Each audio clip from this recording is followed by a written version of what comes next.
Barusan melalui Menko Polhukam Mahfud MD, pemerintah akhirnya mengikuti putusan MK terkait perpanjangan masa jabatan pimpinan KPK selama 5 tahun yang berlaku surut dan dimulai di era Firly Bahuri CS. Mengapa pemerintah nekat menyepakati perpanjangan masa jabatan pimpinan KPK era Firly menjadi 5 tahun? Kita akan membahasnya bersama dengan mantan Wakil Ketua KPK Saud Situmorang dan pakar hukum tata negara sekaligus Direktur Pusat Studi Konstitusi Fakultas Hukum Universitas Andalas Ferry Amsari. Selamat sore Bapak-Bapak.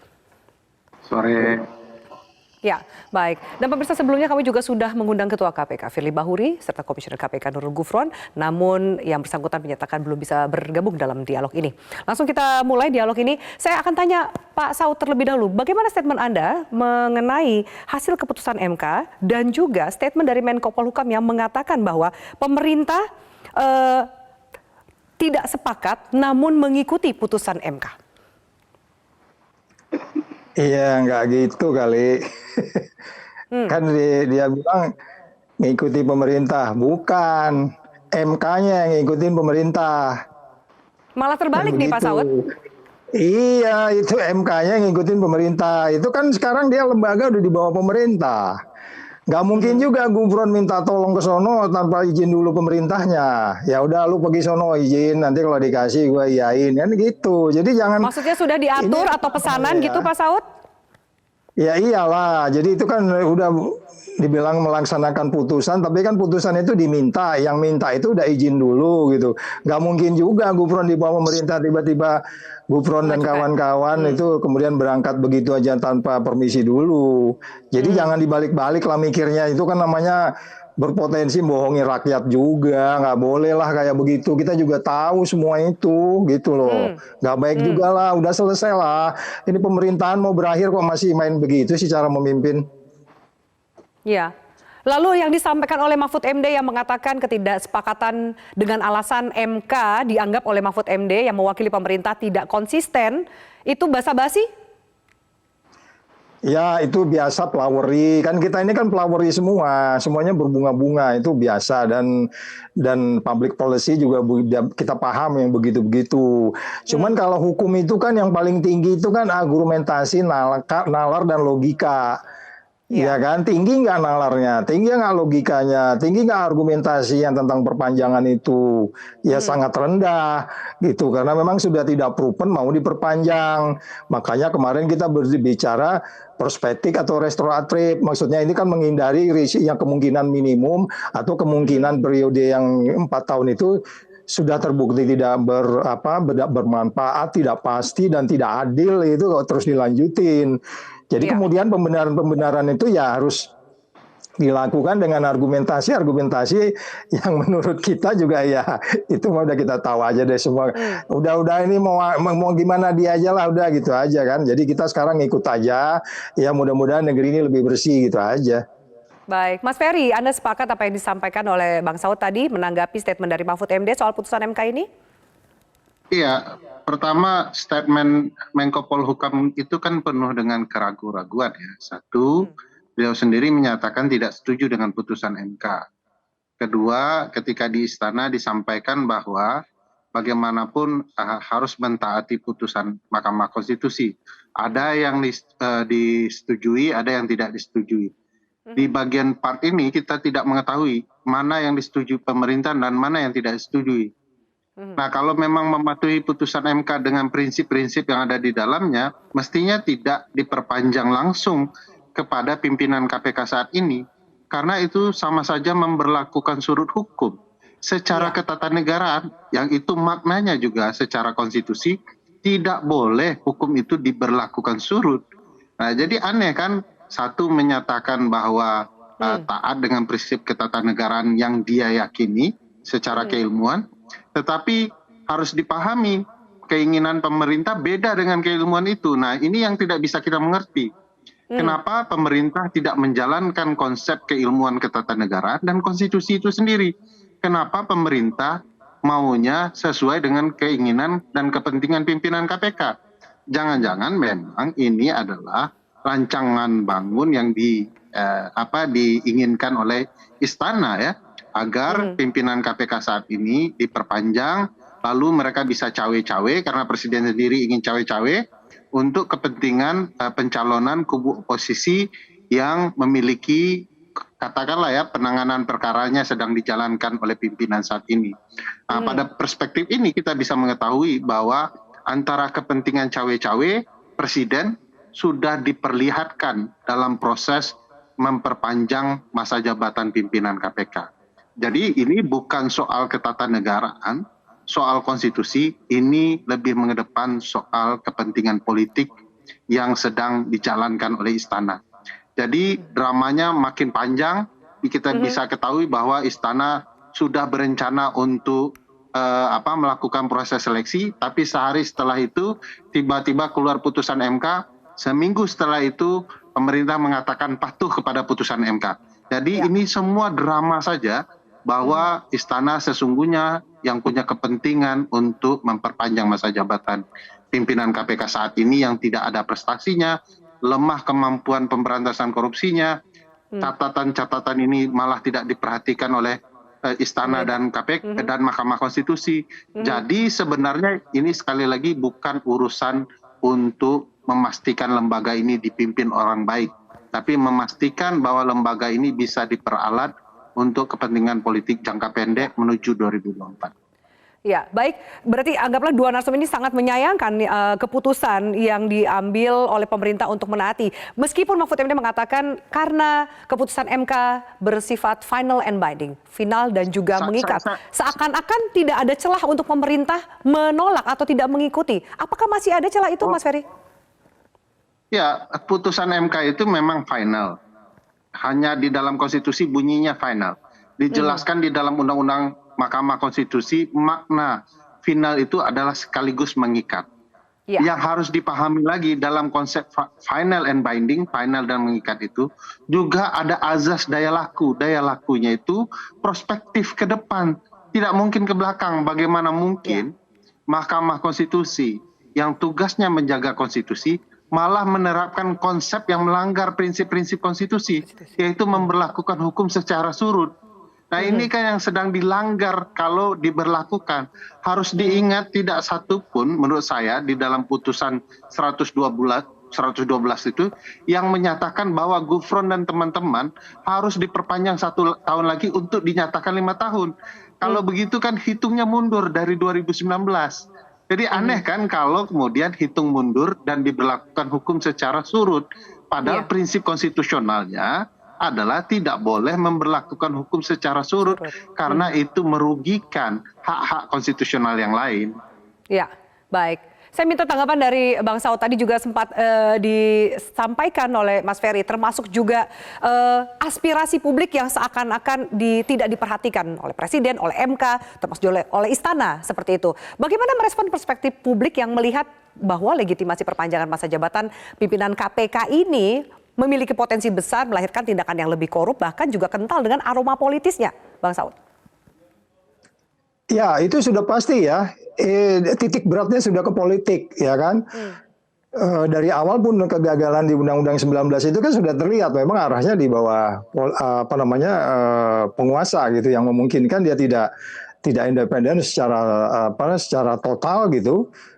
Sebagaimana yang pernah dilaksanakan sebelumnya, sehingga kemudian fungsi check and balance-nya jalan, sehingga kemudian penegakan hukum anti korupsi dan prinsip-prinsip pemberantasan korupsi yang disebutnya sebagai transparan, akuntabel dan bebas dari konflik kepentingan itu sudah nggak bisa. Ini sekarang sudah tidak transparan, sudah tidak akuntabel, kemudian syarat dengan kepentingan. Apalagi yang mau diharapin? Apalagi? Sisi apa lagi mau diharapkan dari 3 hal itu? Itu padahal yang paling dasar di dalam pemberantasan korupsi. Terus kemudian kita mengatakan bahwa mereka akan menjalankan itu di situasi yang sangat sulit sekarang ini. Iya dong, sangat sulit. Ada proyek yang nggak jelas pertanggungjawabannya, ada 349 yang nggak jelas, perilaku belum jalan, terus kemudian iklim investasi seperti itu. Anda bisa bilang kita sekarang ini malah di bawah Vietnam gitu ya. Jadi terus kemudian kita bilang ini nggak politiking gitu. Ya udah, kita salah besar. Jadi artinya memang sudah nggak bisa membuka pintu hatinya seperti apa sebenarnya suara rakyat di bawah.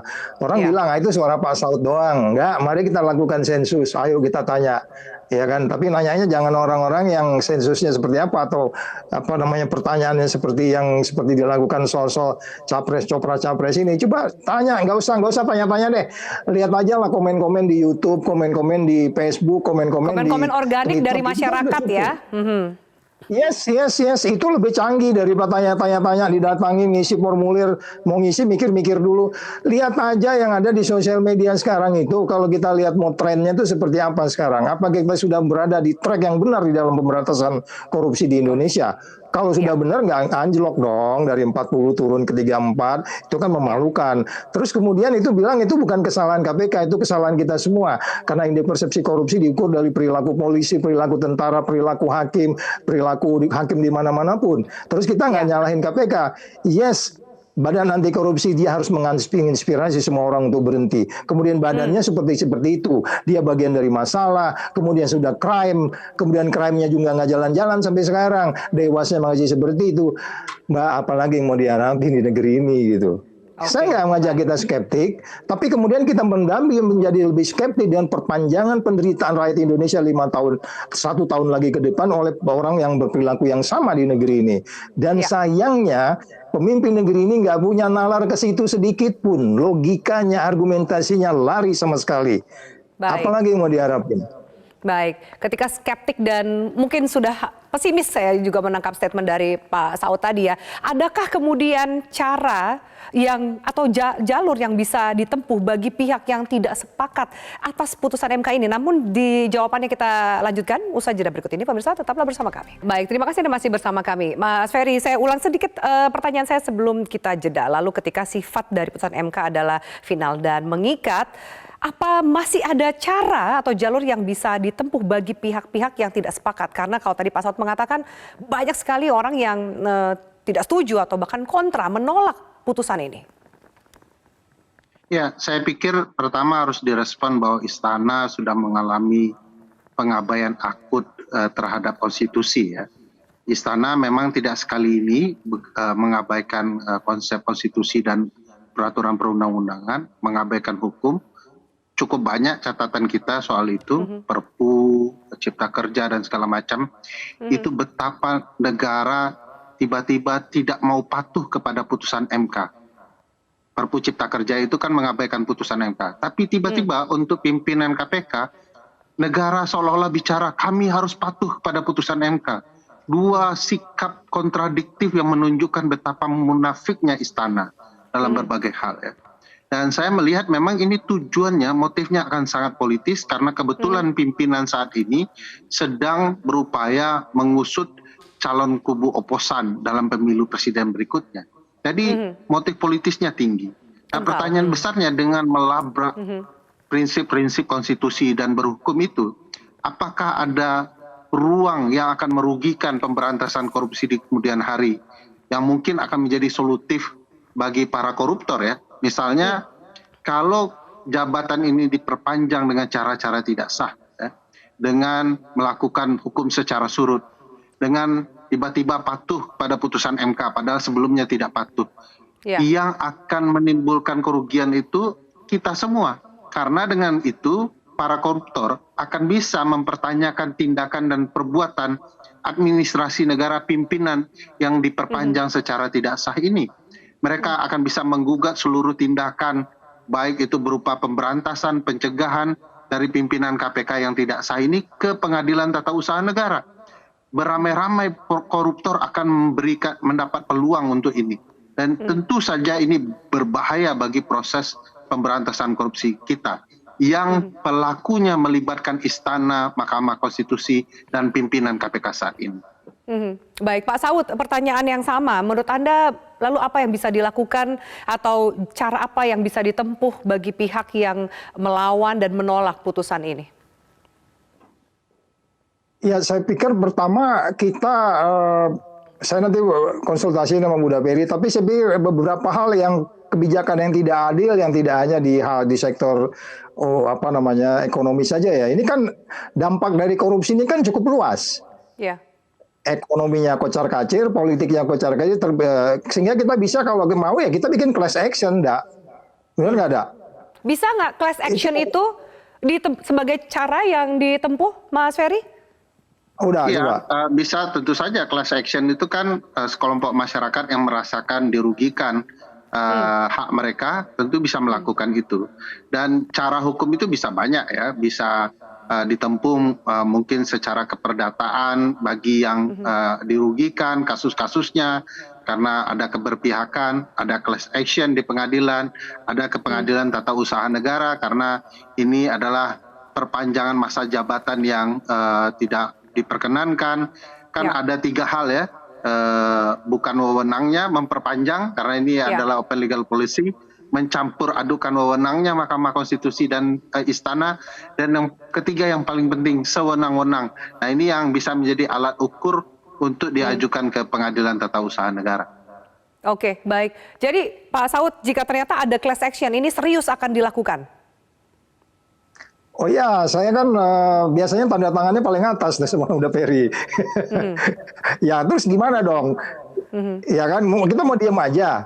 Nggak bisa. Ini rakyat Indonesia harus memahami ada sesuatu perbuatan manajemen eradication corruption itu sudah tidak pada nilai-nilai universal yang baik, yang dipahami, yang kalau dalam bahasanya yang selalu saya omong-omongin itu, bahkan kita sudah menjadi di masa lalu menjadi contoh. Yang sekarang kalau jadi contoh dalam pengertian jelek, bahkan kita nggak memahami itu gitu ya kan. Ini kan sebuah hal yang sebenarnya kita harus semua mengajak rakyat untuk memahami ini, menjelaskan kepada publik ada sesuatu yang tidak pada tempatnya saat ini sedang berlangsung, perilaku korup yang cukup tinggi. Coba ambil contoh aja ya soal audit lah yang kaitannya dengan pemberantasan korupsi.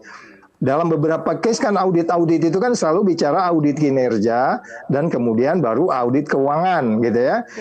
Uangnya dipakai, tapi kinerjanya nggak ada. Itu kan banyak terjadi. Terus Anda bilang ke kereta cepat Bandung itu Anda audit keuangannya benar. Enggak. Audit kinerjanya apalagi gitu. Itu kan banyak sekarang sedang terjadi. Terus apa hubungannya dengan KPK, Pak Saud? Yes.